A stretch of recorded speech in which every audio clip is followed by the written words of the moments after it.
This story never happened. Bruce Lee died in 1973 when Mike Tyson was only 7 years old. They never met, never trained together, never shared a room or a conversation or a moment. But in the world of martial arts and boxing, in gyms and internet forums and late-night debates between people who care about these things, this question has been asked 10,000 times. What would happen if Bruce Lee fought Mike Tyson? Not the 7-year-old Tyson, obviously, but prime Tyson. Peak Bruce Lee.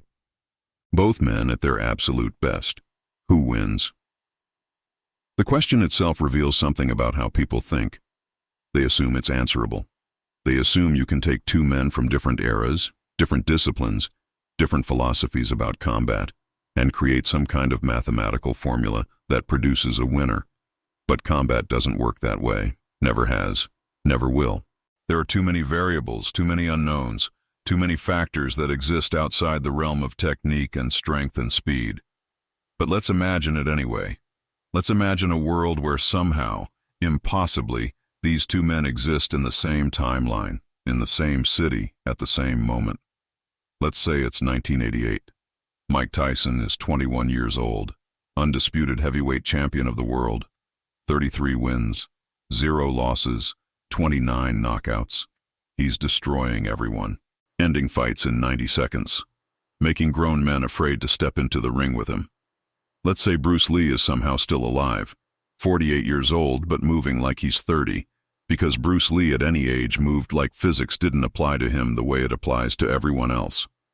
They meet at a private gym in Los Angeles. Not for a fight, for a conversation. A mutual friend arranged it. Someone who knows both men. Someone who thought maybe they could learn from each other. Share perspectives. Exchange ideas about movement and power, and what it means to be truly dangerous. The gym is empty. Just the two of them and the friend who made the introduction. No cameras, no media, no audience. Just two men who have spent their entire lives studying violence, standing in the same room for the first time. Tyson walks in first. He's wearing black training pants, a white tank top, no shoes. His body at 21 is perfect, every muscle developed for maximum explosion, minimum wasted energy. He moves with that distinctive Tyson gait, head down, shoulders rolling, the walk of someone who's been slipping punches since he was 12 years old. He doesn't look around the gym, doesn't take in the space. He knows what gyms look like. He's been in 1,000 of them. Bruce Lee enters 5 minutes later. He's smaller than people expect, 5'7", 135 pounds, wearing black training pants and no shirt. His body looks different than Tyson's. Leaner, more defined. Muscle built for speed and endurance rather than pure power. He moves differently too.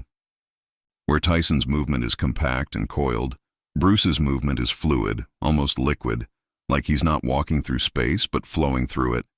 They stand 10 feet apart, looking at each other, not sizing each other up exactly, because both men have been in enough confrontations to know what they're looking at. Tyson sees speed, precision, controlled energy. Bruce sees power, density, the kind of physical presence that changes the geometry of a room just by being in it. The mutual friend makes introductions. They shake hands. Tyson's hand is massive, calloused, the hand of someone who's hit heavy bags for 10 years.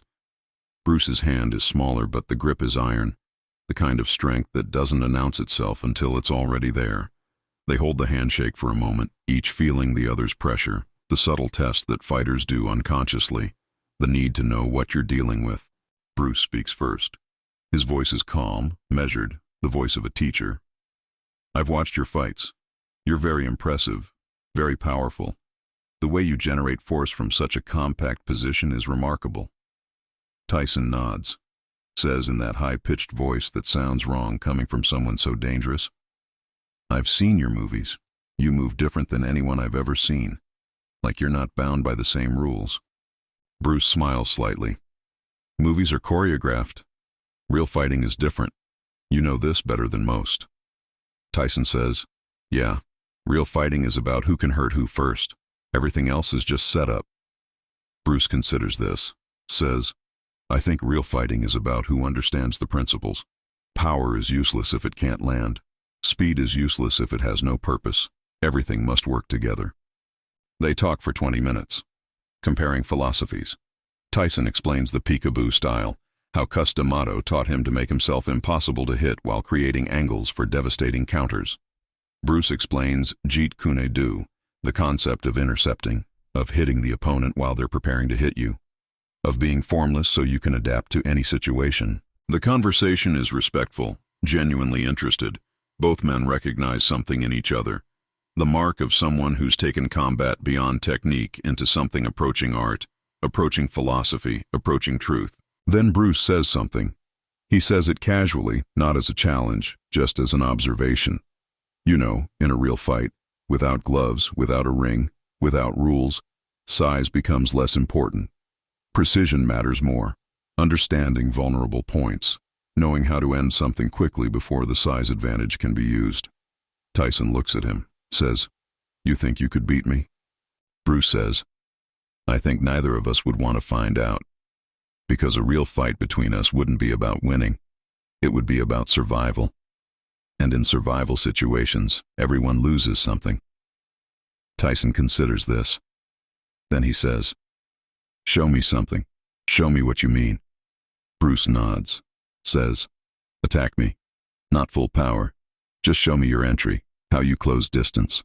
Tyson takes a boxing stance, bounces slightly on his feet. Then he moves, not at full speed, maybe 70%, but still fast, impossibly fast for someone his size. He slips forward and left, throws a left hook toward where Bruce's head is, the classic Tyson combination that has ended dozens of professional fights. Bruce moves, doesn't block, doesn't step back, steps forward and to the side inside the arc of Tyson's hook, and suddenly he's in a position where Tyson can't hit him, too close, the wrong angle.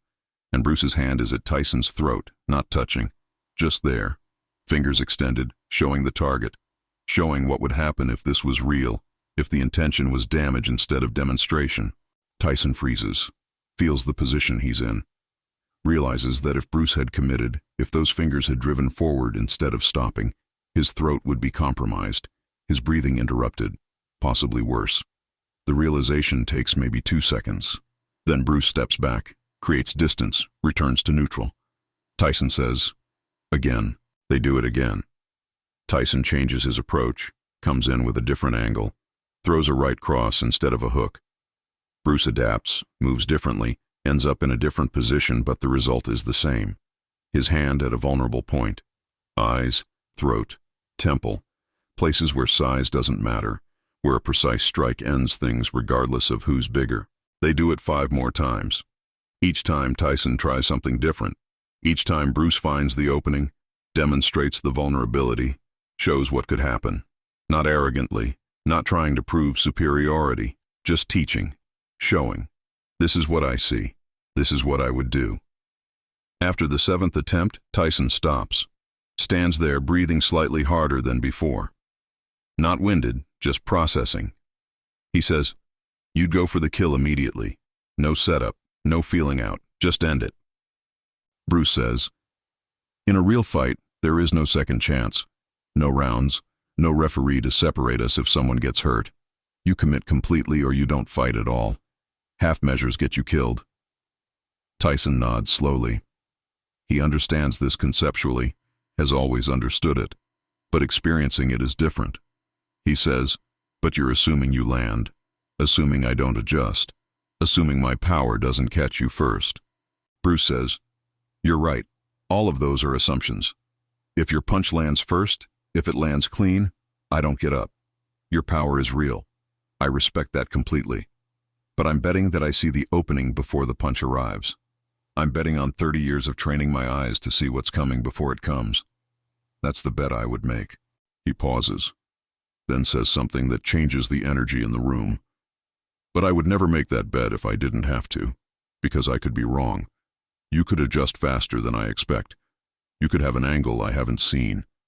You could land, and then everything I know, everything I've trained, becomes irrelevant because I'm unconscious or worse. So I don't want to fight you, Mike. Not because I'm afraid of losing, because I'm afraid of what winning would cost."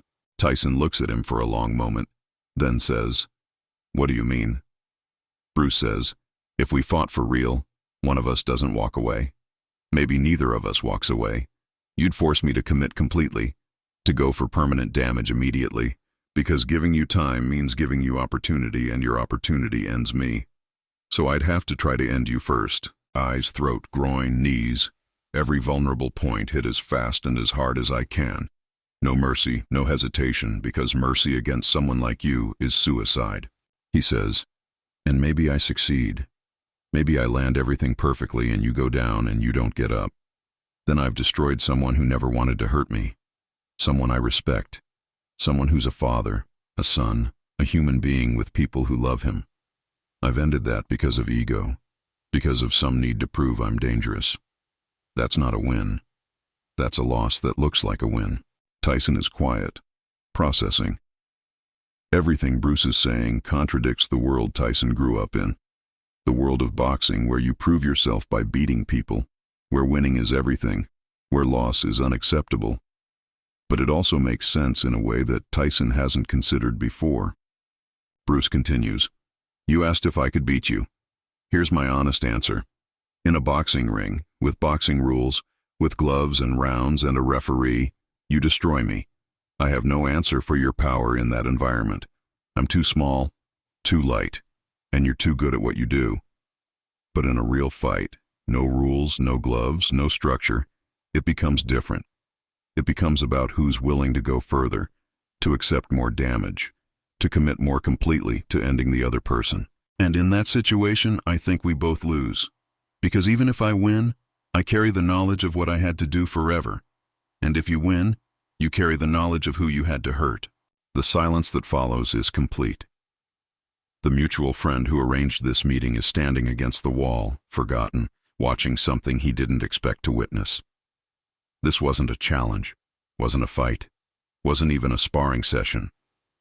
It was something else. A conversation between two men who understand violence so completely that they can see past the mythology of it into the truth underneath. Tyson says finally, no one's ever said that to me before. Everyone wants to fight me or prove they're not scared of me or test themselves against me.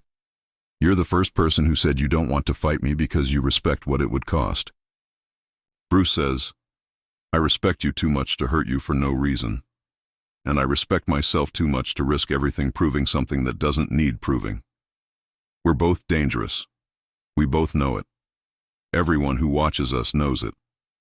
What would fighting prove that we don't already know? Tyson thinks about this, then extends his hand. Bruce takes it. They shake again, longer this time, with genuine warmth, genuine respect. The respect of warriors who recognize each other across different disciplines, different eras, different philosophies. Tyson says, thank you for showing me that, for showing me the openings. Most people are too scared to get that close. Bruce says, most people should be too scared. But I wanted you to understand that size isn't everything.